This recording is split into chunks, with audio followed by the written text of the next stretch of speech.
মোহন ভাই, ক্যামেরা নিয়ে আসতে বাধ্য হলাম। কিছু বলার নেই ভাই। এমন জীবনের উপরে ধিক্কার জানাই, ধিক্কার।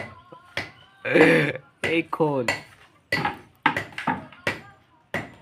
একটুখানি ভুল, এর মাসুল দেওয়ার জন্য প্রস্তুত থাকতে হবে, এমন একটা জায়গা এটা। হুম, অভিজ্ঞতা অভিজ্ঞতা তো অর্জন করতে পারছেন আপনি।